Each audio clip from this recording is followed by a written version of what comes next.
Oh, does anybody see any sign of it recording? Yep. Yes. Okay. Recording. Yep. All right. So this is Sunday, July the 2nd. And I'm glad to see you guys. This is a nice group that we have today.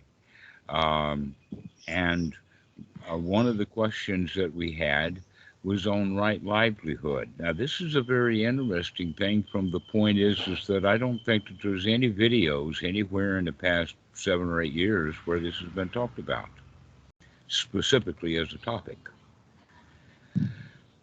And it's rich because in order to understand right livelihood, you have to understand the Eightfold Noble Path. So please understand that this talk is about the Eightfold Noble Path anyway,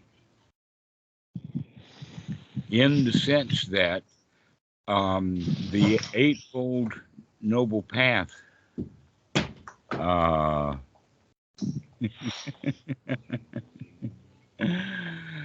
I didn't catch all of that you posted, Matt. I'll have to look at it later. Okay. Anyway, uh, back back to the point is that the right livelihood actually comes as the last item on the Eightfold Noble Path in the discussion in the Majjhima Nikaya Sutra number 117, and that it comes absolutely last because it's a follow-on for right speech and right action. That if in fact you are taking right speech and right action, the action that you would take would be the right action you take is to walk away from a wrong job. Once you understand that the job is wrong. And so um, the issue of right livelihood actually gets very quickly then wrapped up with, well, what are you going to do when you quit this job? Because does anybody have any job here that you would consider absolutely without a doubt, beyond a shadow of any doubt at all, that your job is right livelihood? 100%. Not a doubt about it. Anybody got a job like that? Not a chance. They don't exist. Even the people who are, let us say, the president of the Red Cross cannot claim that because she herself has mixed motives. And one of the mixed motives that she will have is it's more important for her to keep her position in high authority in a great big organization. And keeping that organization alive is much more important than any charity work the organization actually does. And that's actually been seen in the amount of the money that they rake in. 80% of it, so they say, about the Red Cross goes to administration and salaries and people running the organization. And when they actually then need something for an emergency, they'll go great big advertising. We need all of this money to help that, and they'll use that money. But mostly the donations are just kept to run the place. So when we see organizations like that, we recognize that any organization that's out for the money is probably not very noble. That the object of it is greed rather than generosity. Even the places that are pegged as being out there for generosity often are with, let us say, at least mixed motives. So when we start from that position, let's then back up into, again, right action and right speech. Because um, a budding, noble Dhamma dude will begin to know that the reason that we have right speech and right action is because speech, when it is wrong, causes dukkha, just like the thoughts that lead up to the wrong speech causes dukkha. And the actions that we take can cause suffering for ourselves and other people. An example of that would be someone who is about to commit suicide. They don't think about their family, except that I think my family will be relieved to get rid of me as I am, without not taking it into the consideration, oh no, your mom is going to grieve. She's going to feel guilty. She's going to feel really bad about doing this. You don't do this simply. If you have any compassion for your parents at all, don't do it, because they will suffer for the rest of their lives over what you did, thinking that you were helping them out by getting, getting yourself off their hands. So um, that is a great big example. We can see that we have that same sort of thing inside ourselves. For every little thing, anything that you start, you will have a choice about how it ends. And everything comes to an end. The question is, are you going to be wise enough to manage its end? Or are you going to get surprised when things happen? But things are always going to end.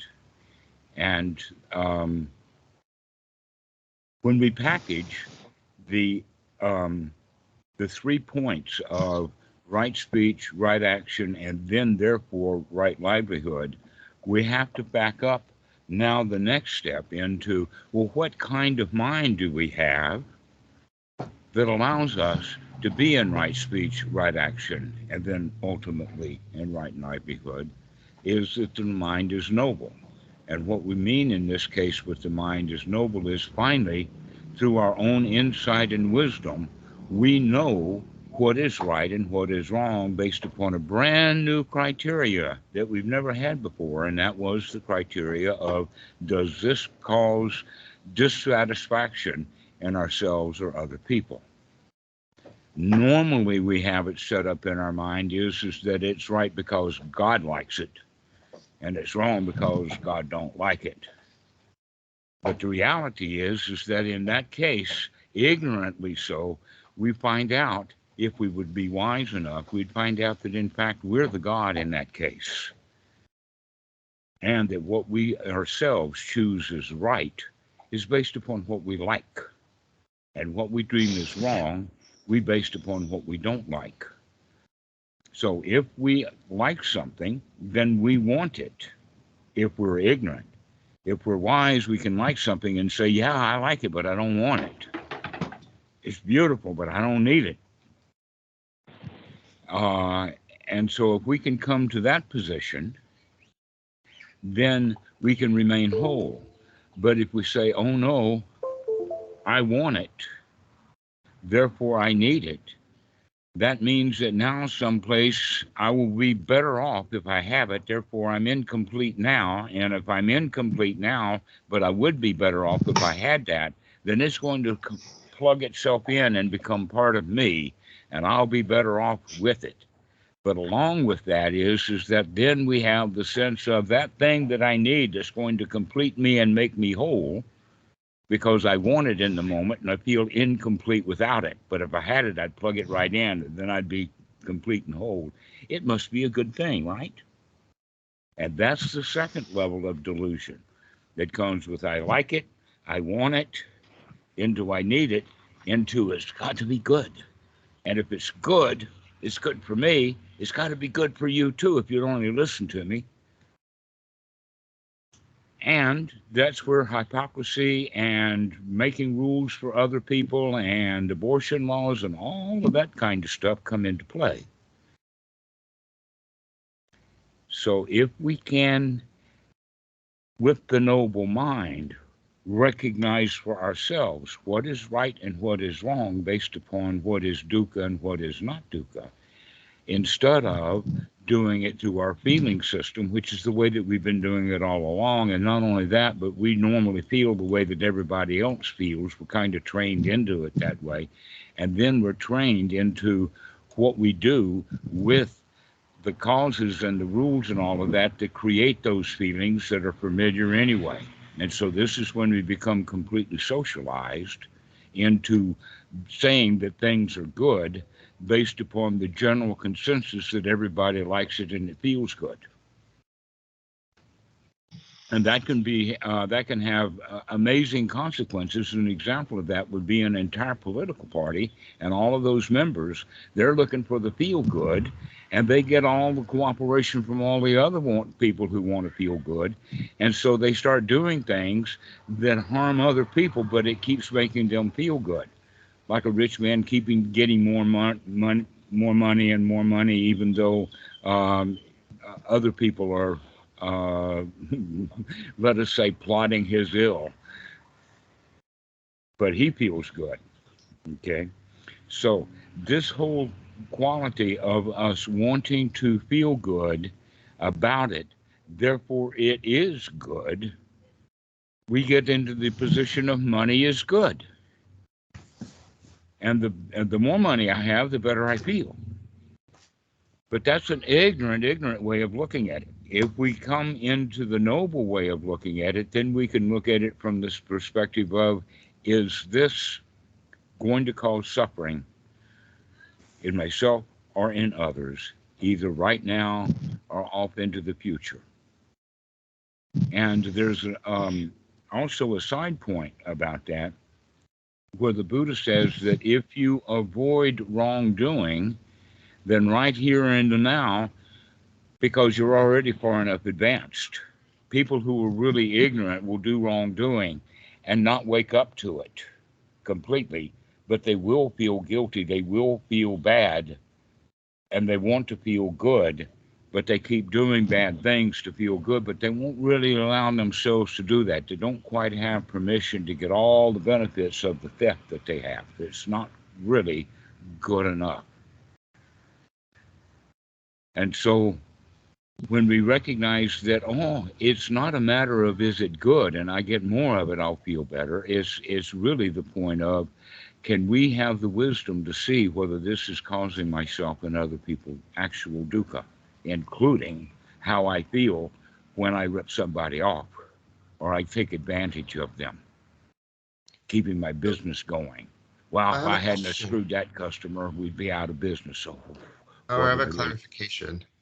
Pardon? Um, Between this, there's two ways that something kind of is suggested to be good: an intention and a consequence. So, for example, if I bake a cake for my friend, but my friend is allergic to wheat, then that's a really good attention, let's say for a birthday, but which has a terrible consequence. Either they don't eat the cake. Only if you lie to him, oh, it ain't got no wheat. But most cakes, he knows. Exactly. Or if I don't realize and I didn't check before, I could make an honest mistake. He forgot to tell it to me. Obviously, there's ignorance abound in that situation, but the consequence is not great. Well, or the consequences of, well, I'm glad you told me. I'll not do that again. Which is exactly the way that we should have um, for any kind of wrongdoing when we find it. Is, wow, what a relief! I'm glad that I know now that you're allergic to wheat, and I'm not going to cook any more wheat cakes for you. What If you if do that with it's everything in your life, then you will have that noble attitude. Because that what if noble it's too attitude is, I'm late? not going to hurt you. I don't want to hurt you. Okay. And so we begin to look at that. What if it's too late to undo the thing that could have happened? But that's the whole point. Yes. What if it is too late? Well, what is too late? Too Um, late means later you feel bad. Is that what too late means?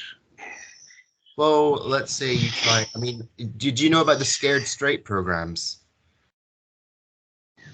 Uh, yes. And it's really not much different from whatever we would mean by hitting the rock bottom. There's So some in people Scared will get Straight, scared straight when they hit rock bottom. This is what the Alcoholics Anonymous is expecting. well, They don't actually, the want thing people is about who are there because of the court telling them. They want people who want to go there because they can see how dangerous it is to continue doing it the way that they have been. that So was I the can see intention, why that, right? yeah. So what you're talking But about Scared is what Straight I was didn't saying. actually do that. Sorry, go ahead. Scared Straight didn't actually do that. That was the idea, but it just meant that actually people were less scared and more likely to do things having seen the consequences aren't that bad. Oh, well, I was just ready to get right into that, as you say. All right. And So, so there you have a good intention leading to bad consequences. uh-huh. Okay, And let me so give my you a question word is, for it. what?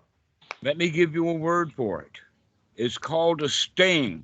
Have you ever heard of a word called or an action or a sting operation? The police do it all the time. They hide behind uh, barriers or signs, billboards, that kind of stuff, and just sit there waiting for somebody to come by, and then, I got you. I'm there to sting you.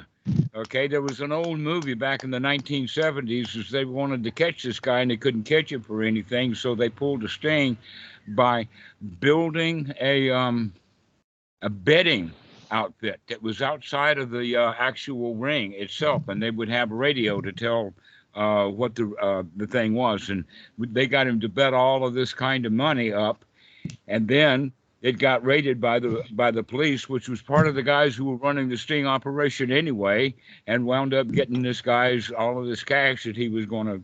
Okay, so that's one of the examples of a sting.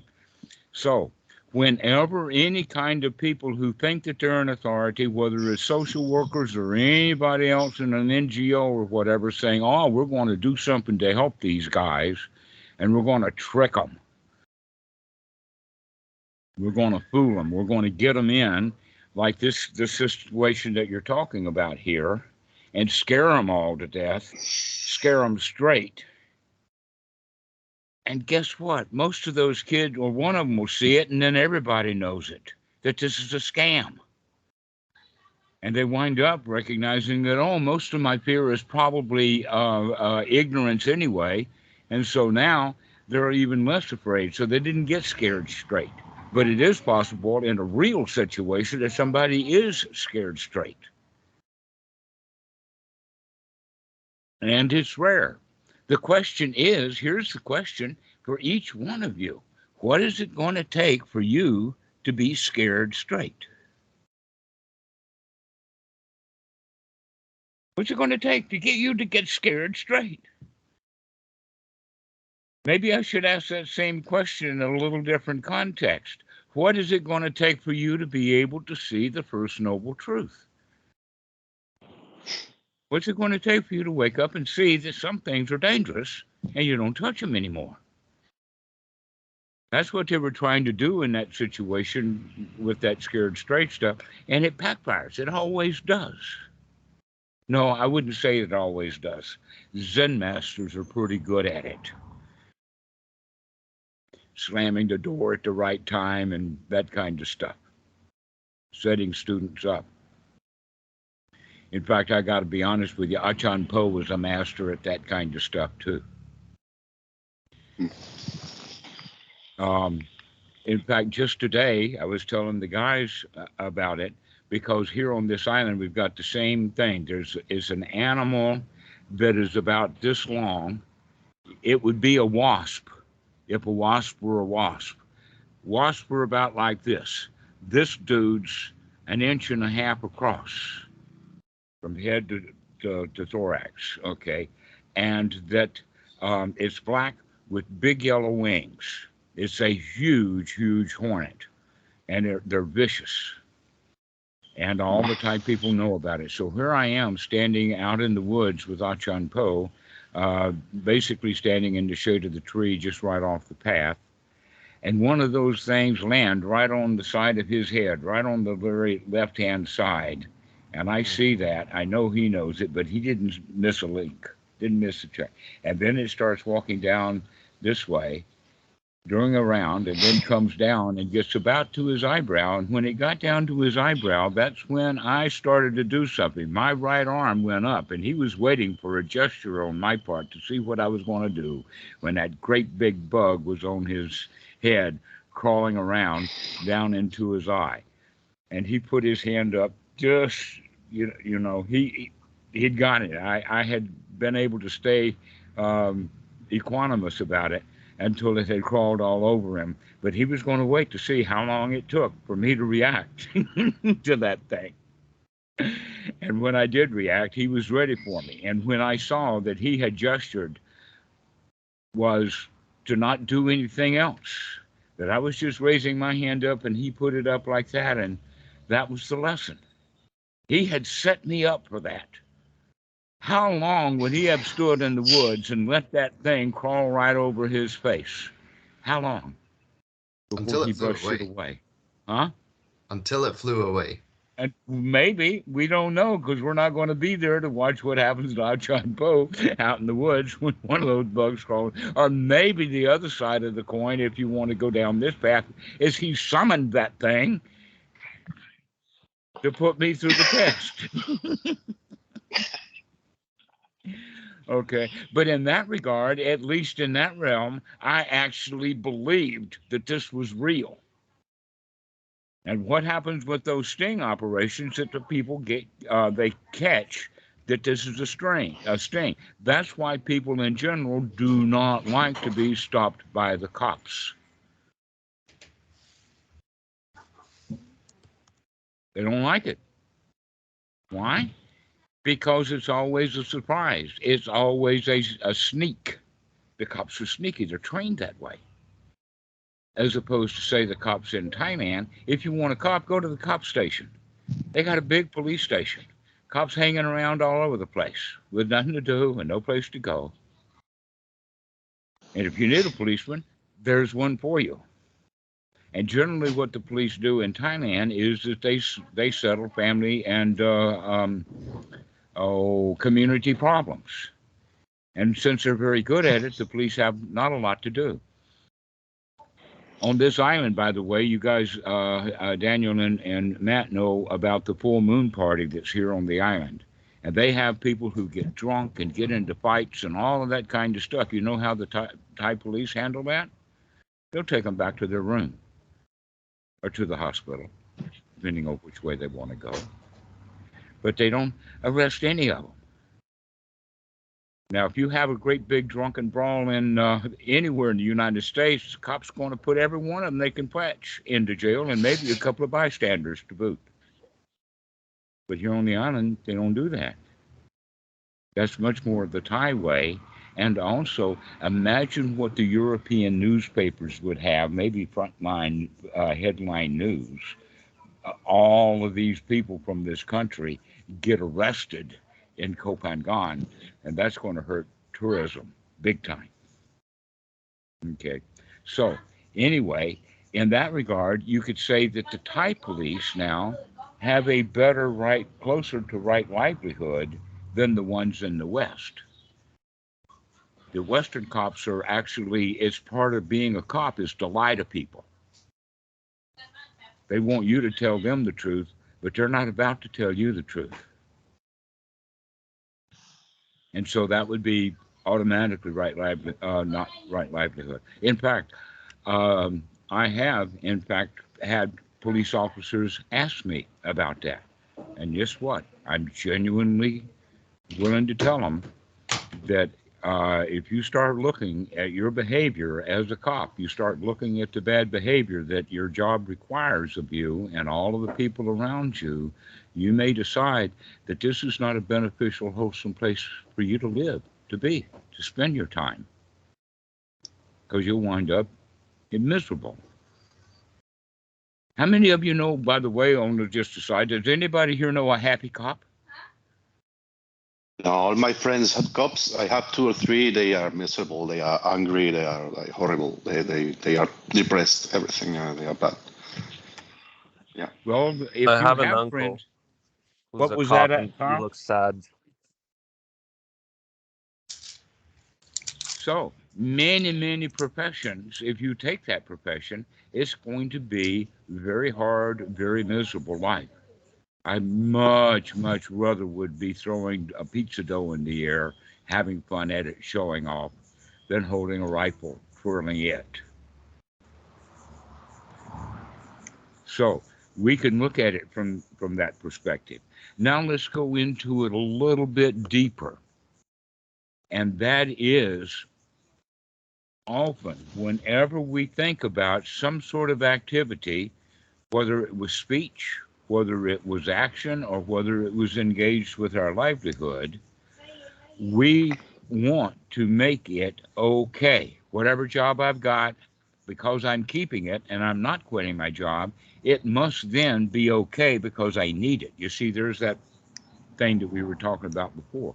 Except that deeper inside, we know that that job is causing us ill will and deceit and other things like that with others. An example of that would be, let us say, a used car salesman who is lying to the people in order to sell a car.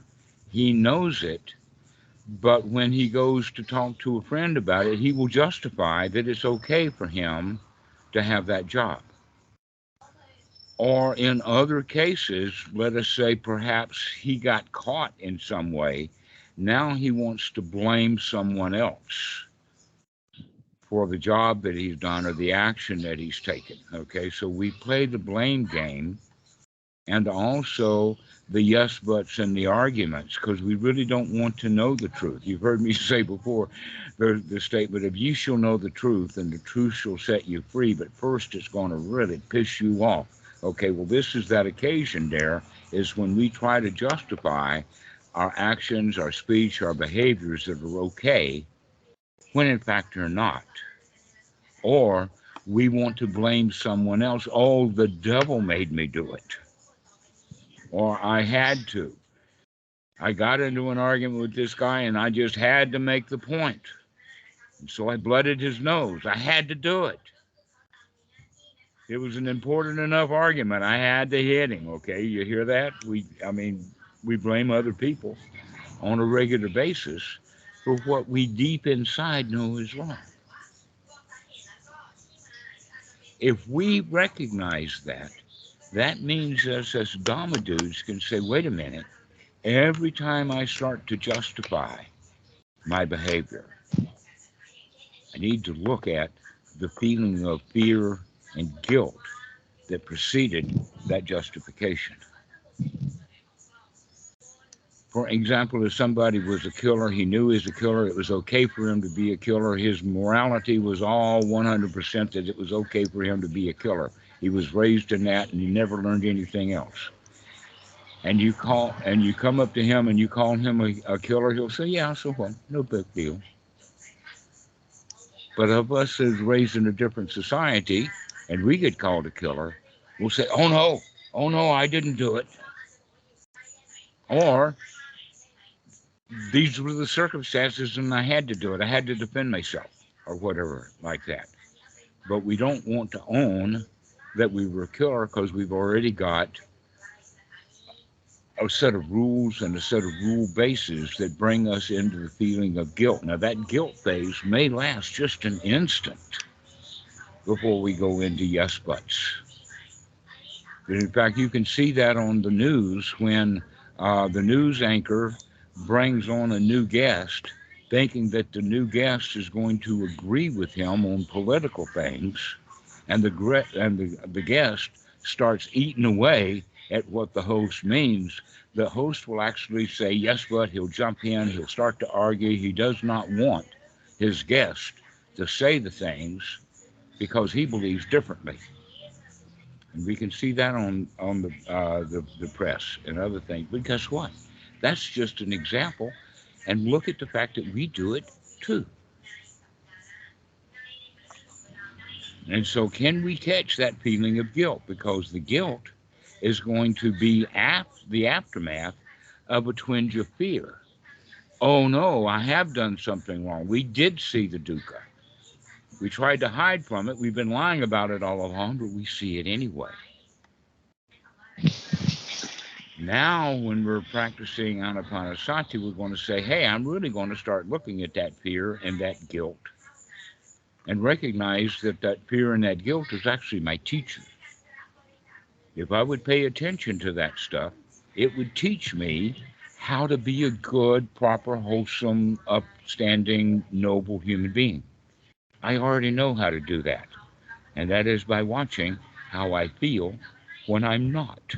It's actually quite easy. I mean, this is really easy practice, guys. This is Anapanasati. I keep telling you how easy it is, and it's taken me 40 minutes or so just to show you how easy this is. Watch your feelings, because your feelings will tell you what needs to be changed right here, right now. Yeah, Dhammarato. Yes. I had a experience like that with my therapist. I tried to manipulate my therapist with some victim, being a victim, and there was a instantly in my body a vedana of disharmonizing something really like, oh no, that's not nice. Like it was like an alarm in my body, kind of unpleasant disharmonizing vedana, and I was like, what was that? I didn't know I was manipulating my therapist until I sensed that. And then I told him, like, I think I'm manipulating you now.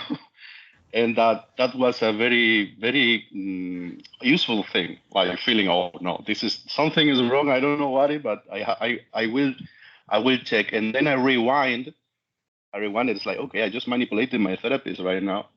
But yeah, that's very, very, very unpleasant feeling, like very disharmonizing. I don't know. Yes, excellent. And here it is. I think that you were the one who asked the question about it in the first place. And look at it, it's come right back full circle so you can see. Oh, yes, I've been manipulating people. So I bet whatever job you're doing, you do that too there.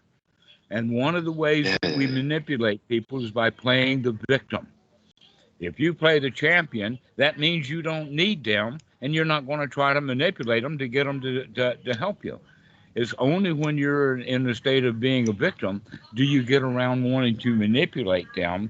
I mean, after all, if they were wise and all, they would have fixed me in the first place. And since they're so stupid that they don't know what I need and give me what I need, I got to go fix them. I got to go pull a sting operation.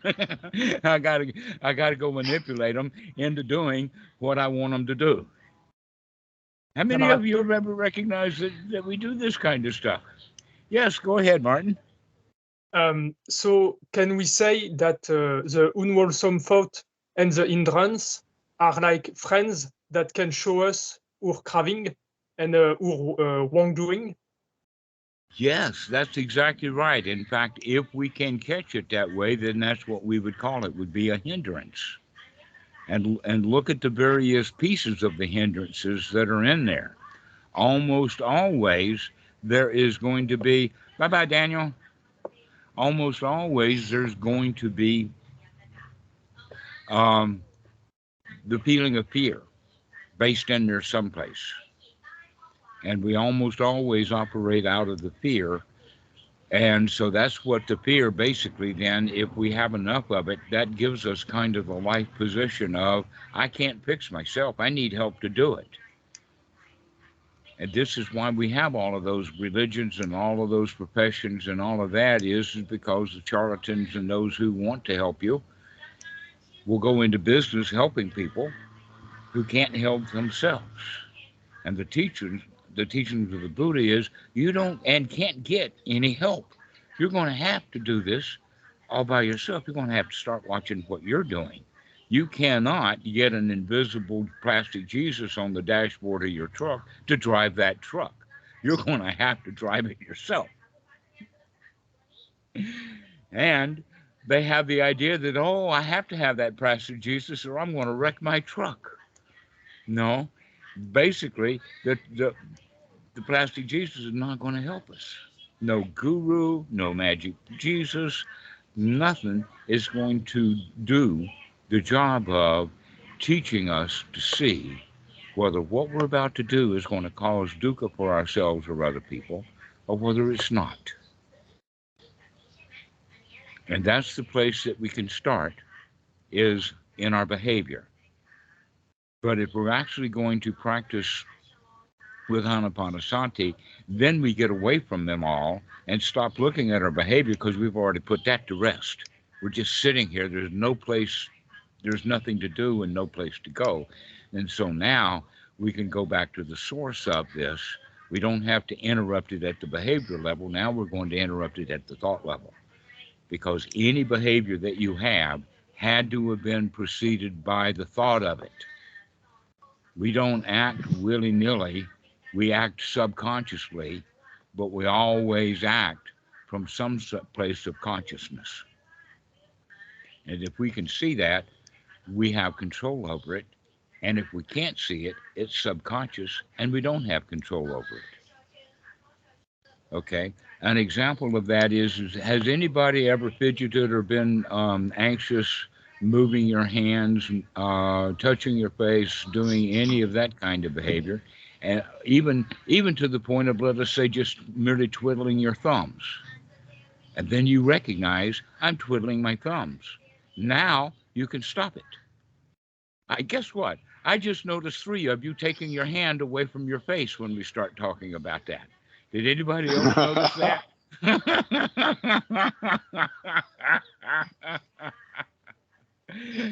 Gotcha. So if we recognize what we're doing with our body, we have control over it. And if we're not watching what the body is doing, it's still some level of consciousness that's causing that twiddling of the thumb or the scratching of the beard or the holding of the nose or whatever that we're doing. We're doing it subconsciously. Guess what? Most of your thinking is done subconsciously also. All of that, we're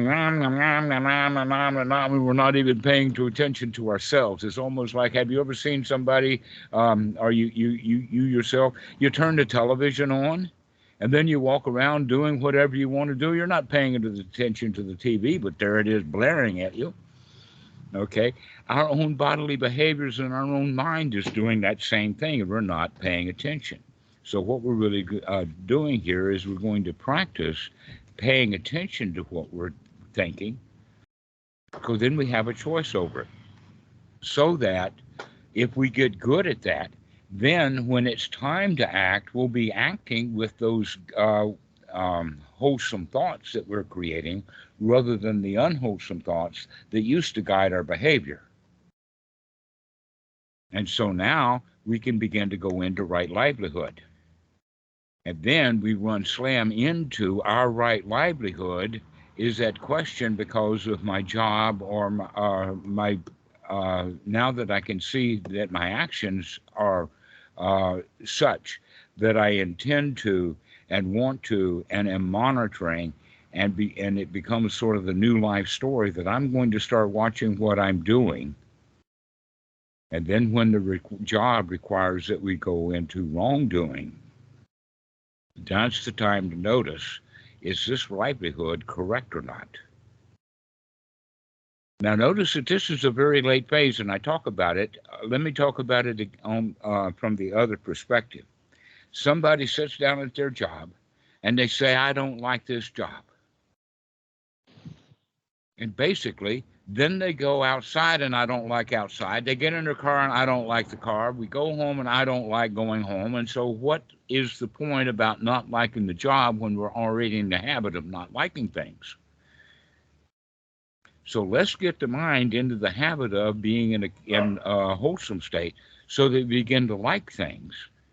And now we can go do the job liking, and if the job itself overwhelms my liking to the point that it's only the job that I don't like, and why do I not like it? It's because the job requires me to do things that I know are wrong.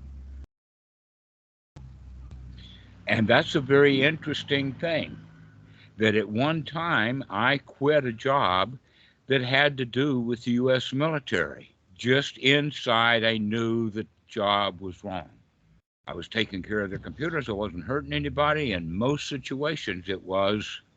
And then, in fact, if it had been at Hewlett-Packard instead of the U.S. military, it would have been a fine job. But no, it was the military. And I just didn't want to support the military. And so I quit that job. So that's an example of it. So the first thing that we have to do with the job is to get the mind in that noble state. Get the mind so that we can like things in general, and then we apply that to our speech. We apply it to our actions, and then we apply it to the job itself. And we have, each one of us has to make that your own determination. Nobody, no oracle, You can't go to the Oracle of Delphi and ask them the question and expect a good answer. Nobody's going to have to help you with this. It's something each one of you are going to have to figure out for yourself. Is what I'm doing right now wholesome or not? That's the question. Yeah, Dhammarato. Yes. Yeah, I had this situation that I was in a job in a factory that was just producing olive oil, which is fine, it's not harmful. But I was hurting physically myself. My knees were bad and my hips were bad. And if I wanted to quit, the people will say, "Oh, please don't quit because we need people." And then I was like, "Okay, hurting myself, or I'm putting people in trouble." That was, I didn't know what to do. Okay. So, in fact, you're back to that situation that we referred to earlier. This is a milder and more real version of somebody's about to commit suicide, and then he begins to understand that the people around him will suffer if he kills himself. Okay, and so if you go kill that job, in this case, you found out that you're going to have to find a way of quitting that job so that people don't feel so bad. I actually had a situation like that I was teaching Anapanasati at a Unitarian church. And when it came time to go back to Thailand, the goodbyes weren't good enough. They wanted me to stay. And so I promised them something, a promise that I was never able to fulfill. And so I remember that. I'm not going to promise anybody that I come back because I never went back. And so we have to make sure that when we leave a situation like that, where the people around you don't want you to quit the job, maybe keeping it another few weeks and say, okay, I'll stay a little while longer and I'll teach you everything I know to make it as easy on them as possible. Okay. Or here's a silly way of thinking about it. If you're going to commit suicide, poison yourself slowly so that your friends and family can get used to the fact that you're sick and dying. And so they don't hurt so much. It's always the surprise that gets us. Sudden death, So it's always a matter of how are we going to handle it to do the least amount of damage possible. And sometimes we recognize, in fact, Matt, I've told you about this before in the regard of the cost-benefit analysis. And we have to do that cost-benefit analysis with things like quitting the job so that we do the least amount of damage and get the maximum amount of benefit. And we can all do that so that we know that that's our criteria. If we recognize that, oh, this is the Dhamma way to do it, is to minimize the damage rather than heighten the value, the right way to do it, and first off, is to minimize the damage. So going back to that point about that we often justify our bad behavior by making excuses for it. An example of this one is that I've heard this many, many times from, let us call them both ultra famous and big famous and also obscure teachers of the Dhamma and meditation teachers will justify their charging money. And one of the ways that they justify will be, oh, look how much benefit these people are getting paying for my services. Or look at the good that we're doing. Clearly, Satya Sai Baba was a charlatan. He was I see you smiling, Drew, and that he did prestidigitation. He had objects that would appear magically, ash, powder, that kind of thing. And they gave him millions and millions and millions of dollars. And what he did with a lot of that money was build hospitals around Bangladesh and other places like that. And he did a lot of good. But the whole point was is that it was done out of greed. That these people expected that if they gave all of that money of their own to Satya Sai Baba, that they would get some spiritual value out of it. And yet a lot of people kept getting ripped off, especially when they found out what he was really up to.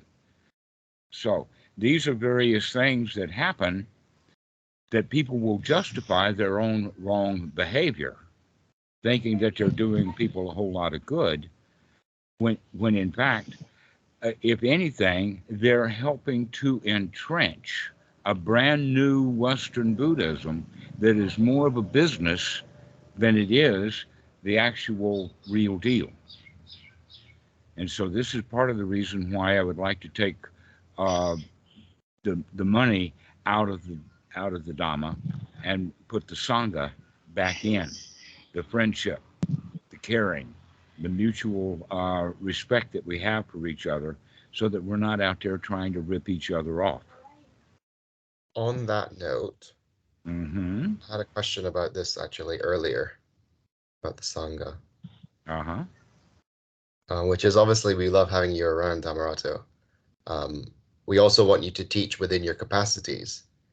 But I think many of us, or at least I, might not feel ready to share Dhamma. So when is a Dhamma dude, when is a Dhamma person ready to share Dhamma? When he's got a smile. You're sharing the Dhamma right then and there.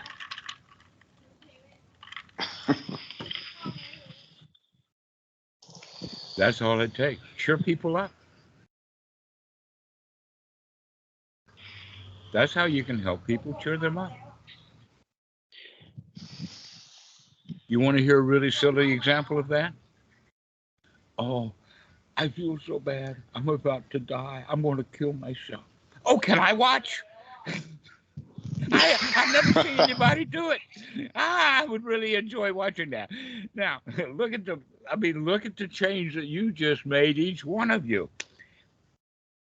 Everybody will respond. Oh yeah, can I watch?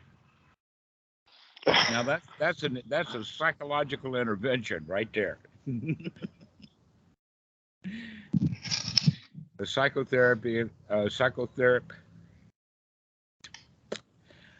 a psychotherapeutic intervention, and bring them out of their misery immediately into a smile. So you can do that, Drew. You can walk up to any misery gut and smile. Smile, Don, you smile. That's what the teaching of the Buddha is. Can you remember to smile? Sometimes my patience wears thin, so I have to take it easy on myself. Maybe do 1 a day and then 2 a day and so on and so forth. Oh, build up 5 smiles a day. I got you. Yeah. Because sometimes I'm like, oh, of course I want you to smile. And then other times I'm like, why are you not smiling already? Well, you forgot. Yeah, exactly. Yeah. Okay. Gladdening the mind is actually, if you in the Pali text of the gladdening of the mind portion of the Anapanasati, we have to understand that it's not just the thought because of the reference. That this is actually in the Sita Nupassana, which means then that it's not just telling ourselves gladdening thought or words, it's actually brightening the mind itself. To brighten the mind. And the mind is wired to the body. And one of the wirings that we know for sure is that if you make a smile on your mouth, it'll make your brain smile. And if you make your brain smile, the mouth will smile too. They're interrelated that way. And so it goes both directions. That's actually, by the way, also in the Anapanasati Sutta, in the sense of seeing these mental conditioners. Seeing all the conditioners, that the body affects the feelings, the mind affects the feelings affect the mind, the feelings affect the body. It's all mixed up together. And in this regard, smile, darn you, smile. It works. You can get your happy on. And then you go out and keep your happy on while you're dealing with all those unhappies. You deal with them with a happy face. And if you can't, if they get to you, take a hike. Get away from them. Go back and get your joy juice again. Go get your mojo back, and then go back and deal with them again. That's called the training. So if you can only manage one smile, then take a hike. Go back and get two of them, and then come back and give them two smiles, and then walk away. But as always, the point is that we can only remember so much. And so the major training of Anapanasati is to help us to begin to remember that smile when we need it the most. There is no way to happiness. Happiness is the way.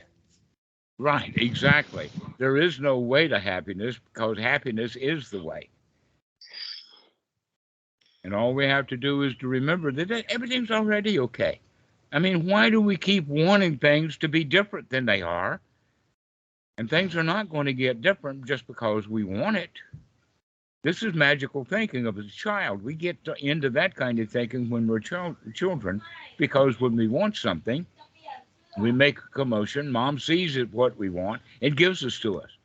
What a bad habit we get into of getting given what we want, because then when we grow up, we begin to demand things from God and the universe and the government and your neighbors and all kinds of things, expecting them to bail us out. This is back to the blame game that we were talking about before, which comes from the bad feelings of, I can't fix myself. I can't do it. I need help. And we have to come to the point of, oh, yes, I can. I can do it all by myself. That's the confidence, or the Pali word is Shraddha. And that attitude change is called the Samma Sankappa. That's what we're developing, to get that mojo. I've got this.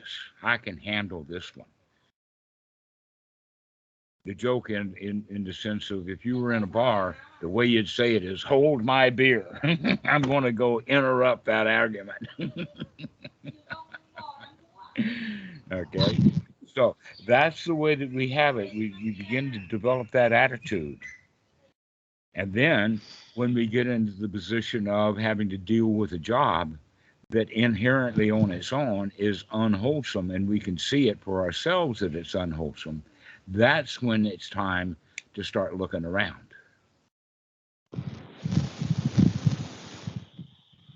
But don't do that until you've already got your own joy juice.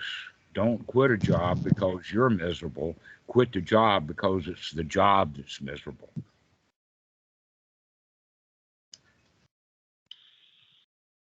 Does that make sense for you then, Jesus? I am processing that now. A lot of people, when I speak to them about some of these things, they say, oh, but then if you're always happy all the time, then like you've got nothing to do all the time. If no, you're unhappy, you got work not to just do. nothing to do. Actively worse. It's like, oh, you'd put up with all this bad stuff like racism or sexism or like exploitation, etc. Yeah, and if everybody would do that, there would be no racism and sexism and all of that. Why should I go add my own anti-racism and sexism? They're just making a mess. I said, no. If you're happy, then you're not going to put up with that, and then you'll do something about it, but in a happy way. Right? You're not going to put up with a rubbish job. Right. Okay. But in that case, is what we're talking about again, is one person at a time. If they're willing to listen to your smile, I started to say they'll listen to you to teach the Dhamma, but I said if they'll listen to your smile, now you've got an audience. Okay? And that's where we can do it. It's always one person at a time coming to the Dhamma. It's never 500 at a time. That's actually not true. In the time of the Buddha, there was one guru who took his whole crowd and they all happily went to the Buddha. Isn't it also making friends? And once you make the friends, and they open up to you, you find these opportunities to drop in a bit of wisdom into them, and then they go like, oh yeah, that does make sense. It does make sense. Yeah, it does. And then you can just like slowly begin to bring the smile to their face by just like these little drops of water, right? Thank you. Yes, that's the step 2. It starts with the smile, then develops the friendship, then into the wisdom, and now they're ready to hear the truth without being in such great pain. And that's when they become interested in the Dhamma, and they want to hear the Dhamma because they recognize that it's got more benefit than it does pain to it. But most people, they don't want to hear the Dhamma in the beginning. They don't want to be responsible for their own mess. How do we change it? Number 1, smile. Number 2, make friends with them. Number 3, when they start asking you questions, you begin to give the answers that get them interested in pursuing it deeper. And guess what? Magic guru. There you are. And how long did that take? Maybe 10 minutes, maybe 15 seconds, and now you're a guru. You got a client or whatever. Sheila, that's what they call it. Yeah, it doesn't take long once you learn that you can smile and carry the wisdom of that around with you to all of these unhappy people who don't like their job. They've got the same job. In fact, the reason is why they wanted you to stay is because they thought that they'd be worse off without you. And the worse off meant that they didn't like the job in the first place. All right? So that's another thing is that you can walk out with a smile and a wink, and as you leave the door, you can say, "Come follow me. We're all out of here." I don't know. Bye. Yeah. It's a very miserable job. Yeah, it's very bad. It's very bad. Yeah, so I think I did the right thing. It's very bad. I have a successful story about sharing the Dhamma. Just one very short one. Like few days ago, I showed a video of us talking, Dhammarato and I talking to my friend, which is he's very into philosophy. He's listening to this podcast of 90, 100 episodes of philosophy, and I showed the video to him, and he was mind blown. Like, wow, what is this? Who is this boss? I mean, like the first contact with the Noble Dhamma to him was like, he couldn't believe it. It's like, I mean, it was a pity party. I'm feeling pity everywhere now. Like, he was like, what is this? I love this. I mean, it's like, this is my way to share it with him. I mean, it was mind blown. Well, invite him onto our group here. I will. Give that video's address to Drew and let him use it as his first ammunition, his first bullet. I will. Yeah, that was beautiful to see. Yeah, please do. I'm always looking for good ones. I mean, Dhammarato is always on form, but there's some ones which are like, that's you want to capture that in a bottle, and it is already captured, so you might as well use it. Well, I think the thing who did it to him was like it was me talking. I mean, it was me like because he knows me real running life. commentary. That's always the best. Oh yeah, in that case, there's a couple out there I can always send. It's like, look, this is me talking about this exact thing with someone else who knew a bit better. No, I mean, in the video was me. Like it was me talking with Dhammarato and All right. Yeah. Sorry, my English is a bit. I got you. Thanks. So, does anybody have anything else to say? I think that we pretty well gotten everybody ready to quit their job today.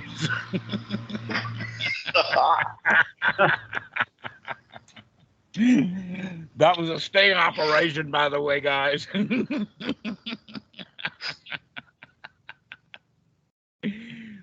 So, anybody got any last remarks before they leave? Pedro, I haven't seen you. What you got to say? God, so, I've joined again from the phone, and I didn't turn on the camera, but I'm here present with you all. No, no, I'm glad because even if I personally don't have question, then something very interesting comes up in the Sangha all the time.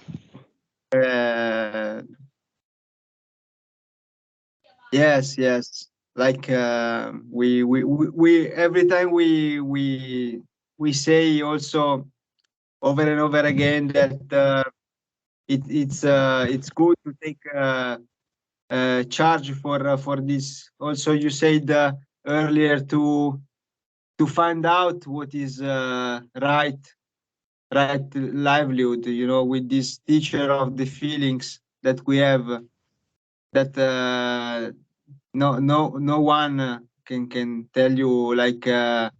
So this is right for you 100% if you don't know yet with your mind, but you yourself can find what is right livelihood according to the feelings and to the sensations. So yeah, this is like it could be a bit messy to hear this message because when I heard this because it's like I'm a bit left alone, but at the same time, it creates space in the mind to work with. Mm. Good. Good. Carl, I'm glad to see you. You took a hiatus for a while, and now you're back. Yeah, yeah. I was a bit out. Rough times a bit, but yeah, I'm back. Well, the rough times is when to come back. That's something I don't understand. People, when they have a really hard time, they won't come to talk or come to the groups. And I mean, if you're not feeling happy, come to me. I make you happy. Oh, it's not That's happy. part of the song, you know.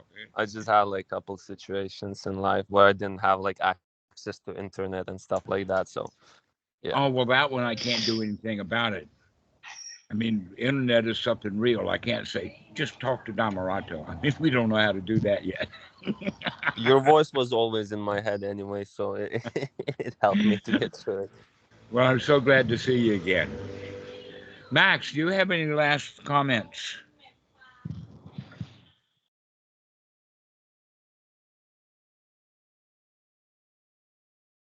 No. How about you, Martin? You got anything to say?